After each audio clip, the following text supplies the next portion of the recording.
O que deveria ser mais um emocionante capítulo em sua vida aventureira tomou um rumo horrível, reivindicando a vida de uma das caiaqueiras mais apaixonadas nas corredeiras, Shannon Christie. Junte-se a nós, enquanto mergulhamos nos detalhes do último dia de Shannon. Hoje, desvendamos as circunstâncias trágicas e misteriosas que se desenrolaram nas águas traiçoeiras das grandes quedas, e como uma corrida destinada a mostrar suas habilidades extraordinárias, tornou-se seus últimos momentos horríveis na Terra. Esta é a história de Shannon Christie, uma jovem caiaqueira apaixonada, cuja vida era tão vibrante e barulhenta quanto as águas que ela amava conquistar. Seu desafio final foi navegar pelas notórias corredeiras das grandes quedas, uma jornada que demonstraria seu domínio em espírito. Em um esporte dominado por homens, ela queria jogar seu chapéu no ringue da corrida e demonstrar sua habilidade excepcional, mas ela nunca retornou. Ao descascar as camadas dos últimos momentos de Shannon, descobrimos uma história de ambição crua, desafios avassaladores e o preço final de ultrapassar os limites. Dos lagos plácidos da Carolina do Sul às correntes selvagens do Potomac, Shannon Christie não era estranha à água. Shannon, de espírito livre como os rios que remava, começou sua jornada no caiaque ainda jovem. Vinda de uma família que valorizava aventuras ao ar livre, Shannon encontrou na água sua verdadeira vocação. Na adolescência, Christie era guia de rafting na Carolina do Norte durante os verões. Quando entrou na faculdade, ela não só havia dominado as águas serenas perto de sua casa, mas também buscava a adrenalina de corredeiras mais desafiadoras. Ela começou a praticar caiaque durante seus estudos na Universidade de West Carolina, aperfeiçoando suas habilidades em clínicas, o que a levou ao centro da comunidade de caiaque extremo. Ninguém entendia exatamente o que levou Shannon a praticar caiaque, mas rapidamente se tornou seu esporte favorito. "Eu pratico caiaque porque amo o esporte", disse ela em entrevista. "O caiaque leva você a lugares que a maioria da sociedade nunca verá. Eu amo a prática do caiaque pelo que ela é." Seu amor contagiante pelo esporte atraía outros para as margens do rio para vê-la navegar pelas correntezas espumantes com graça e precisão. A habilidade de Shannon na água e o manuseio habilidoso de seu caiaque, combinados com seu carisma inegável, a tornaram uma figura querida na comunidade de caiaque e uma parceira atraente para marcas de atividades ao ar livre. Grandes patrocinadores a procuraram, desejando associar-se à sua imagem e talento. Mesmo com a crescente fama, Shannon manteve-se humilde e focada, sustentada por sua dedicação ao esporte e à comunidade. Seus amigos e companheiros de caiaque a descreveram como pé no chão e genuinamente apaixonada por caiaque, não apenas como um esporte, mas como um estilo de vida. Se você é como eu, pode não saber quase nada sobre caiaque. Para os desinformados, uma breve busca no Google citaria duas coisas superficialmente. Caiaque é sobre água e remo. Mas sob a superfície, há muito mais neste esporte dinâmico.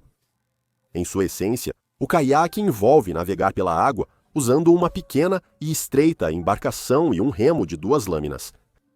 É um esporte que pode variar dramaticamente de remadas tranquilas, em lagos calmos, até descidas cheias de adrenalina, por correntezas turbulentas e rápidas de água, conhecidas como corredeiras. O caiaque vem em várias formas, cada uma exigindo diferentes habilidades e adaptando-se a vários ambientes aquáticos. Enquanto a maioria dos caiaqueiros recreativos, que procuram um dia tranquilo na água, desfruta de remadas em águas calmas, como lagos ou rios de movimento lento, há alguns que querem mais. Para aqueles como Shannon que anseiam por mais intensidade, o caiaque em águas bravas é o auge do esporte. Esta modalidade desafia os remadores com corredeiras, exigindo reflexos rápidos, técnicas avançadas de remo e um entendimento íntimo da dinâmica da água. Os caiaqueiros de águas bravas navegam por rios turbulentos, desviando de obstáculos e, às vezes, até enfrentando cachoeiras em corridas e competições. As apostas eram altas, as correntezas implacáveis, mas, para Shannon Christie, o fascínio de conquistar as corredeiras implacáveis era um atrativo irresistível no mundo do caiaque extremo. Em seus 20 e poucos anos, Shannon já era um rosto familiar no circuito competitivo de caiaque, navegando pelo caos das águas, com uma precisão que desmentia sua idade. Apesar dos capotamentos e quase acidentes, sua determinação em subir nas classificações nunca vacilou. Neste esporte extremo, o caiaqueiro deve navegar com sucesso por corredeiras designadas para pontuar em competições de águas bravas. Em competições de caiaque em águas bravas, o caiaqueiro deve manobrar por um curso de corredeiras turbulentas com portões. O percurso é cronometrado desde o momento em que o caiaqueiro cruza a linha de partida até passar a chegada, lutando contra a corrente e o relógio. O remo do caiaqueiro não deve tocar os portões, nem o caiaque pode fazer contato com as zonas designadas como não toque. Cada corrida é cronometrada, com penalidades por toques ou portões perdidos. Para pontuar, o caiaqueiro não só deve completar o percurso dentro de um tempo competitivo, mas também deve demonstrar controle, habilidade técnica e capacidade de aproveitar a energia do rio. Se o caiaqueiro completar o percurso sem falhas, sua pontuação será baseada em velocidade, precisão e técnica. Falhar em navegar corretamente pelo percurso ou capotar resulta em não pontuação ou penalidades significativas. A maestria necessária para se destacar no caiaque não é apenas sobre força física do core e da parte superior do corpo, mas também desafios mentais. Cada corredeira é um desafio único, exigindo decisões rápidas em águas barulhentas, onde mal se ouve os próprios pensamentos. A emoção de uma corrida perfeita através dos obstáculos mais assustadores da natureza é a essência do caiaque. Shannon conhecia bem os perigos enfrentados em cada descida. Ela se preparava para navegar em uma parte do rio conhecida por sua ferocidade. Para dar um exemplo de como isso pode ser, é similar em intensidade a cair por mais de 3 campos de futebol empilhados de ponta a ponta em uma correnteza rápida e abrupta. Como a montanha-russa mais alta em que você já esteve, só que sem trilhos, sem cinto de segurança, sem saber se vai chegar ao fim vivo. Quanto mais selvagens as corredeiras, maior o risco de perigo. Para começar, existe a possibilidade de ser dominado pela força da água. Conforme um caiaqueiro desce para as seções mais desafiadoras do rio, o poder da água aumenta. Aventure-se profundamente nessas águas, e a força das corredeiras pode virar um caiaque ou prender um remador contra as rochas, como um pé esmagando uma lata de refrigerante vazia com intensa pressão. Porém, os perigos não se limitam apenas a forças externas. Remar em águas agitadas apresenta diversos riscos ao corpo humano. Diferente de um rio sereno, as forças de uma correnteza podem surgir de forma rápida e com pouco aviso. Ao atravessar corredeiras fortes, o esforço intenso pode provocar reações inesperadas no corpo.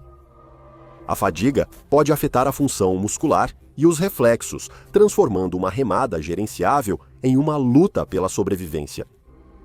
Um efeito peculiar do esforço extremo é uma condição frequentemente comparada à confusão ou desorientação. Caiaqueiros experientes chamam esse sentimento de neblina cerebral, assim como os sintomas de narcose por nitrogênio no mergulho profundo.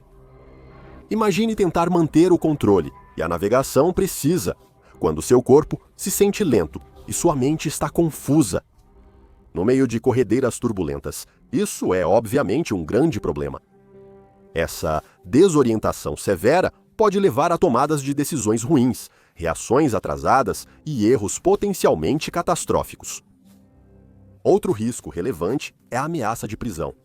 No caiaque, principalmente em corredeiras estreitas e rochosas, sempre existe o risco de ficar preso ou submerso antes mesmo de perceber o que está acontecendo. Mudanças rápidas no fluxo de água podem prender um caiaqueiro contra obstáculos, levando a lesões graves ou pior.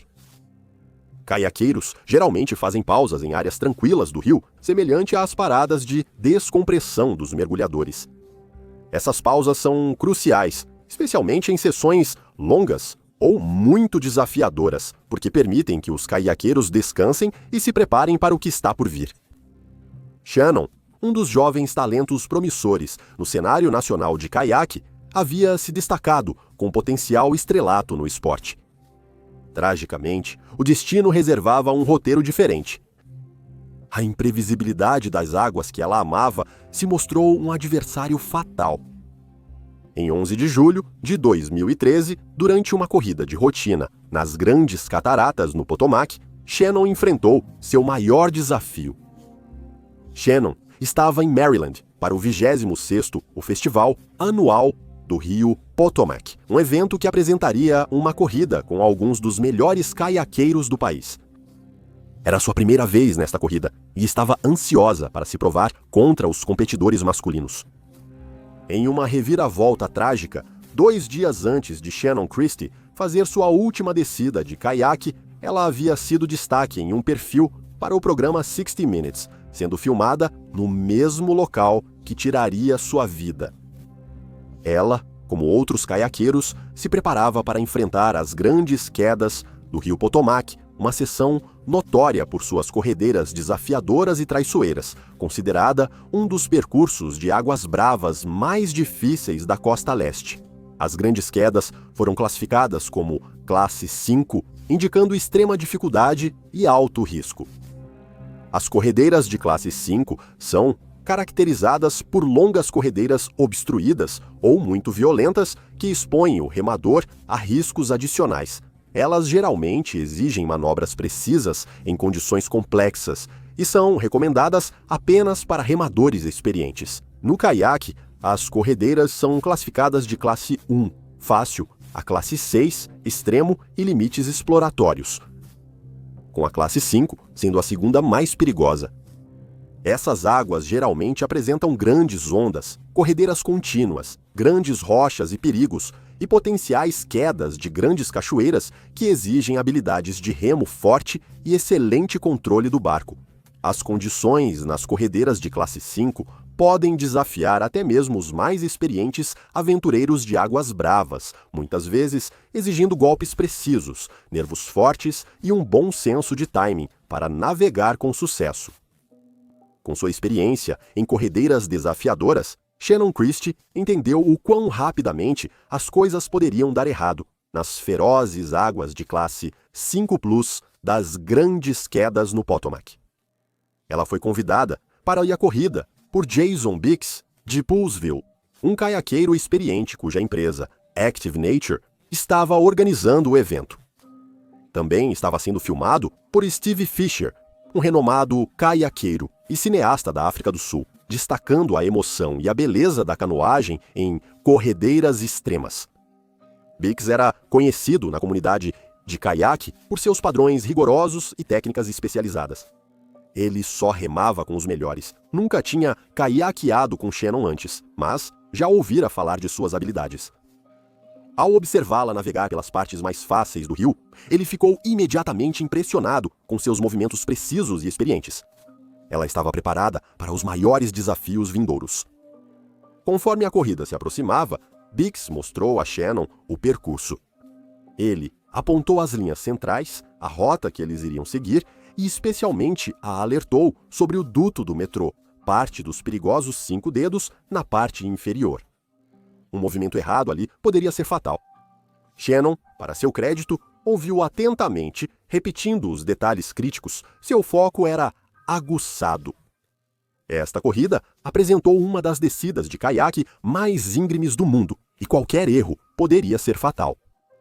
Shannon se destacou nas corridas preliminares. Ela enfrentou as perigosas águas das grandes quedas com tanta habilidade que até Biggs e Fisher ficaram impressionados. Cada corrida foi suave, demonstrando sua prontidão e determinação. A tensão era alta. Todos que assistiam sabiam que o rio era implacável e até o menor deslize poderia se tornar desastroso. Mas Shannon lidou com isso como a especialista que era, construindo a antecipação para o evento principal, onde ela realmente testaria sua coragem contra o coração selvagem do rio. Em 11 de julho de 2013, alguns dias antes do confronto, Shannon e seu treinador, Jason Biggs, consideraram tirar um dia de descanso. Mas o chamado do rio era irresistível, especialmente quando Will Sieber, um colega de corrida e jovem caiaqueiro experiente, entrou em contato. Recém-saído do trabalho e ansioso pelo desafio, a mensagem de Sieber era clara. Quer participar de uma corrida? Christie respondeu com um sim entusiasmado e ela e Biggs, junto com seu cinegrafista, foram para o rio para um último treino. Mal sabiam eles que para um deles seria, de fato, a última corrida. Todos se encontraram no lado de Maryland, do rio Potomac, por volta das 3h45 da tarde, prontos para enfrentar as quedas. Após uma breve discussão, Steve Fisher já havia se posicionado no lado da Virgínia do Rio para filmar a ação, focando particularmente em Biggs, navegando pelo lado de Maryland, das corredeiras, enquanto Sieber e Shannon pegavam a outra extremidade das corredeiras. A água estava incomumente alta naquele dia, inchando devido às chuvas recentes, tornando as já assustadoras grandes quedas ainda mais perigosas. Apesar das condições, o entusiasmo de Shannon aumentou. Ela estava pronta para enfrentar novamente a água agitada em uma descida que já havia feito com sucesso várias vezes antes. Quando Shannon lançou seu caiaque nas ondas do Potomac, a calmaria do rio era enganosa, um contraste gritante com o desafio que a aguardava. Ela cortava a água com a facilidade de uma profissional. Suas remadas eram rítmicas e poderosas. O rio respondia, sua superfície ondulante dançava ao redor do caiaque. O trecho inicial era suave, quase sereno. Ao se aproximar dos infames 5 dedos, a seção sussurrada nos círculos de caiaque por suas correntezas impiedosas e perigos ocultos. Shannon foi a primeira a entrar na primeira queda das linhas centrais das quedas, chamada Graça sob pressão. Da perspectiva de Will, a entrada de Eleven na cachoeira parecia comum. Will seguiu 15 segundos atrás dela, mas não encontrou sinal algum na base da cachoeira. Will prosseguiu para a segunda seção das bordas da linha central, pensando que Shannon havia remado para baixo, como se praticasse uma corrida contínua. Mas enquanto Shannon, mais abaixo, entrava no coração da notória seção, conhecida como o Dedo do Meio, o rio parecia despertar completamente. Sem aviso, uma corrente poderosa surgiu como uma fera das profundezas, agarrando o caiaque dela com uma ferocidade invisível. Era uma emboscada, e Shannon, pega de surpresa, lutou com o remo para controlar o caiaque, que balançava violentamente sob o poderoso aperto do rio, inclinando-se perigosamente para um lado. A batalha de Shannon com o rio intensificou-se. As correntes aqui eram conhecidas traidoras, calmas num momento e mortais no próximo. Enquanto Shannon lutava para estabilizar seu caiaque, sua expertise era evidente, mas também era a intenção do rio. De repente, o pior aconteceu. O caiaque de Shannon virou. O rio, em seu ataque implacável, a virou, mergulhando-a nas águas geladas e turbulentas.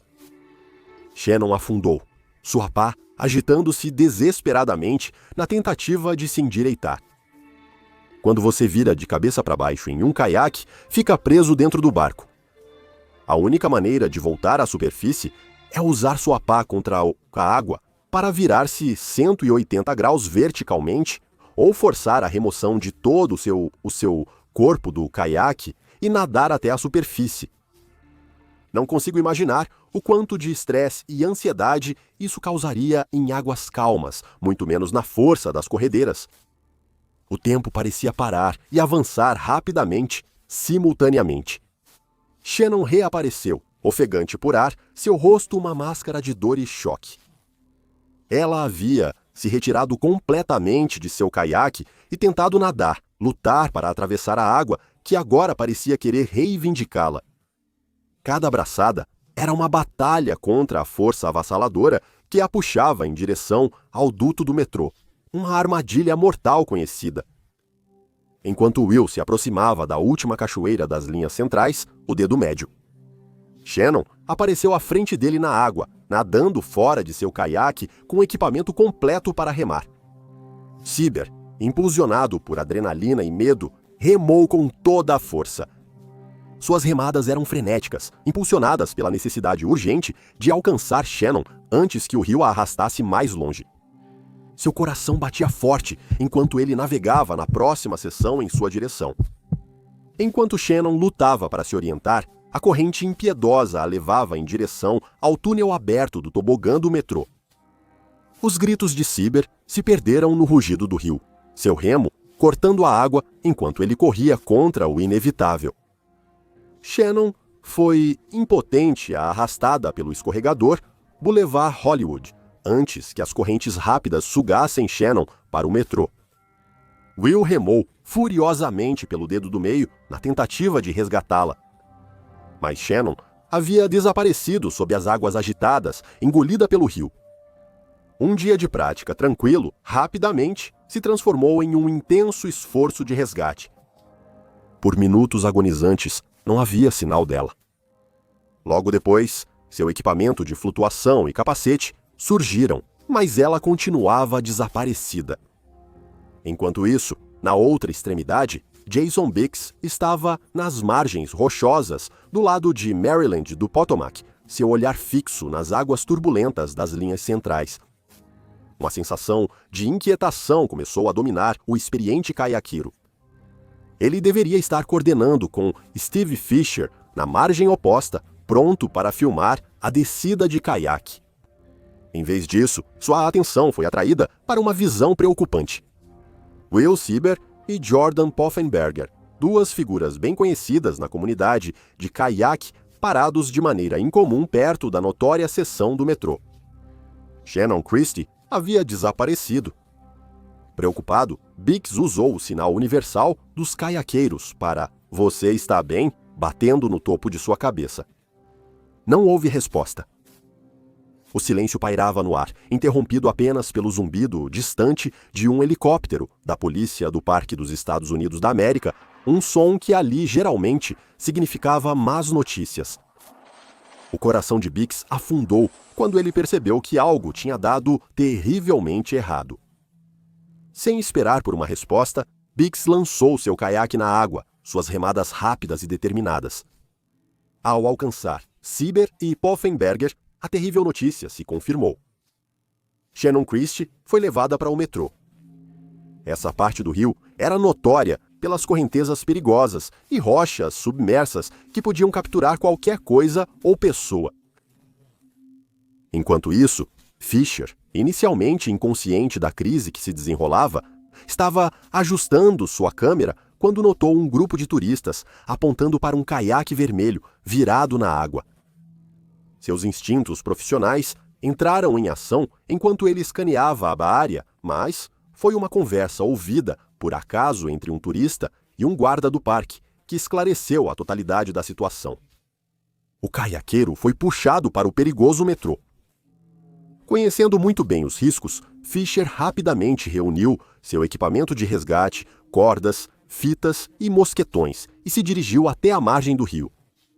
Não foi até a chegada ofegante de Biggs. Fisher descobriu que o caiaqueiro desaparecido era Shannon. O cenário estava pronto para um intenso resgate. Cada homem sabia que o tempo era crucial e que o rio era implacável. Enquanto se preparavam para enfrentar as águas revoltas, a comunidade de caiaqueiros se uniu, pronta para apoiar o resgate de qualquer forma possível. Os pensamentos sobre a próxima competição foram suspensos enquanto os homens tentavam resgatar seu companheiro caiaqueiro. Ao cair da noite no rio Potomac, os sussurros urgentes da corrente ecoavam o desespero crescente das equipes de resgate. Na margem do rio, o chefe do batalhão do Serviço de Incêndio e Resgate do Condado de Montgomery, Kent Malalu, com décadas de resgates em águas rápidas em seu currículo, reconheceu imediatamente a gravidade da situação à medida que os relatórios chegavam. Apesar da calma usual do rio, as recentes chuvas intensas transformaram as águas em uma feroz inundação. A equipe de Malalu, uma unidade especializada, treinada para navegar na tranquilidade enganosa dessas águas, já estava se mobilizando. Os barcos de resgate, com motores potentes, navegavam rumo à última localização conhecida de Shannon Christie. Os oficiais a bordo do primeiro barco rapidamente coletaram relatos de testemunhas de Cyber e outros espalhados ao longo das margens, montando a sequência de eventos que levaram ao desaparecimento de Shannon. Enquanto isso, Fisher e Biggs se esforçavam freneticamente para chegar ao metrô. Mesmo com os riscos claros, sua determinação era inabalável. Como caiaqueiros experientes, eles conheciam muito bem os humores caprichosos do rio. Fisher, equipado para resgate, fez apelos fervorosos às equipes, insistindo na urgência e sua prontidão para mergulhar nos esforços de salvamento. No entanto, os oficiais responsáveis hesitaram. Os riscos foram considerados altos demais, mesmo para caiaqueiros experientes. O estado poderoso e inchado do rio apresentava perigos inimagináveis e a posição oficial era firme. Nenhuma vida adicional deve ser arriscada. Essa decisão, embora frustrante para Fisher e Biggs, destacou a dura realidade da situação. À medida que as horas passavam, a probabilidade de encontrar Shannon vivo diminuía. No entanto, a determinação para, pelo menos, recuperar seu corpo e proporcionar um encerramento para sua família nunca vacilou. Para Fisher, recuperar o corpo de Shannon, pelo menos, era inegociável. Junto a eles, a noite se tornava mais escura e o rio, implacável em sua correnteza, parecia prender a respiração enquanto ambos os socorristas e caiaqueiros continuavam sua vigília. Quando o crepúsculo desceu sobre o Potomac, a tarefa sombria no metrô atingiu seu clímax. Fisher e Biggs, com a ajuda de Jordan Poffenberger e outros caiaqueiros experientes, montaram um sistema complexo de cordas e polhas conhecido como Z-Drag nas pedras escorregadias e cobertas de musgo. Biggs, firme numa saliência precária, coordenou a equipe com uma calma nascida do desespero. Abaixo dele, Fisher, preso por cordas, se aproximava lentamente das águas letais do metrô. Cada movimento carregava perigo. As correntes poderosas ameaçavam arrastá-lo enquanto ele procurava pelo corpo de Shannon Christie. A tensão entre a equipe era aguda, cada membro extremamente consciente de que qualquer deslize poderia levar a outra tragédia. Com a comunidade de caiaqueiros crescendo rapidamente conforme a notícia do incidente se espalhava, Cyber voltou ao local, seu rosto marcado por angústia e determinação. Ele se juntou aos outros na ancoragem das cordas, concentrando-se em estabilizar Fisher, que agora alcançava profundamente a água. A mão de Fisher, guiada por anos de experiência em resgate, finalmente agarrou algo firme. Com uma coordenação cuidadosa, a equipe começou o delicado processo de extrair Shannon do aperto da água. O sistema de polhas rangia sob a tensão cada caiaqueiro sincronizado em seu esforço para resgatar seu amigo. Quando o corpo de Shannon finalmente foi libertado das profundezas e levado para a costa rochosa, um silêncio profundo se abateu sobre o grupo. Os caiaqueiros a cobriram com saias de spray, um sudário improvisado para uma camarada caída. Com as cabeças baixas, eles ficaram em um círculo apertado. Os únicos sons, o correr do rio e os soluços silenciosos daqueles que lutaram durante o dia. Às 7h45 da noite, 4 horas depois do que começou como apenas mais um dia no rio, o calvário chegou ao fim. Um barco de resgate próximo, de prontidão em vigília sombria, enviou um saco para cadáveres. Os oficiais a bordo trataram a cena com um respeito solene, compreendendo a profundidade da perda para a comunidade de caiaque. Ao reconstruir a sequência de eventos que provavelmente levaram ao trágico acidente de Shannon Christie nas grandes quedas, podemos ver os erros críticos e as forças em ação com base na natureza das quedas e nos desafios comuns do caiaque. Shannon iniciou sua descida nas quedas, entrando na série conhecida como Grace sob pressão. A primeira cachoeira é a mais difícil. Esta seção é conhecida por sua dificuldade e é frequentemente o local onde, se um caiaqueiro falha em executar um movimento precisamente, pode levar a sérios problemas a jusante. Falhar em fazer um movimento técnico de remo lá pode criar uma cascata de problemas cada vez mais sérios. É possível que o caiaque de Shannon tenha se desviado um pouco da rota planejada. Esse desalinhamento pode ter sido devido a um erro de cálculo ou a uma mudança repentina na dinâmica da água comum em ambientes turbulentos. O caminho mal direcionado provavelmente levou o caiaque de Shannon a colidir com um aglomerado de rochas situado a cerca de 1 metro à esquerda da linha de corrida. O impacto neste ponto, dada a força da correnteza, teria sido severo o bastante para prender o caiaque contra esses obstáculos, limitando sua capacidade de manobra. Com o caiaque preso e a força implacável da água, é provável que Shannon tenha lutado para se libertar. Durante essa luta, a água violenta poderia ter arrancado dela equipamentos de segurança críticos, como seu capacete e dispositivo de flutuação pessoal, o que diminuiria significativamente suas chances de manter a flutuabilidade e proteger contra mais impactos. É possível que Shannon tenha virado devido à força da água ou ao impacto com objetos.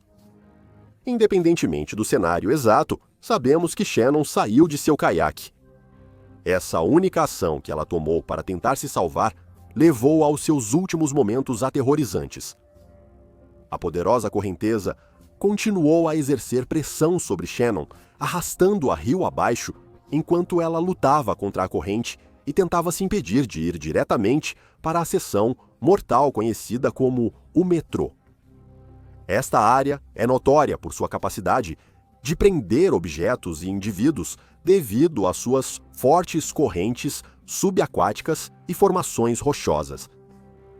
Uma vez presa no metrô, a combinação de fortes correntes, falta de equipamento de segurança e possíveis lesões físicas tornaram impossível para Shannon escapar. Como a equipe de resgate descobriu, Shannon havia sido catastroficamente presa debaixo d'água e presa sob rochas. A causa oficial da morte dela foi determinada como afogamento. No dia seguinte, aos trágicos eventos em Great Falls, a corrida programada foi cancelada, enquanto a comunidade de caiaque se voltava para o luto e a reflexão. Em vez disso, foi realizada uma cerimônia memorial para homenagear a vida de Shannon Christie e sua paixão pelo caiaque. É preciso um tipo especial de resiliência e paixão para abraçar o desafio ao qual ela dedicou sua vida, o emocionante encontro do humano versus água no mundo do caiaque extremo. E no final, ela foi uma mulher que viveu e deixou esta terra de uma maneira que muitos invejariam, fazendo o que amava. Se você achou este vídeo informativo ou provocativo, dê um like e se inscreva no canal para mais histórias extremas. Adoraria ouvir suas opiniões, então comente abaixo. Até o próximo vídeo.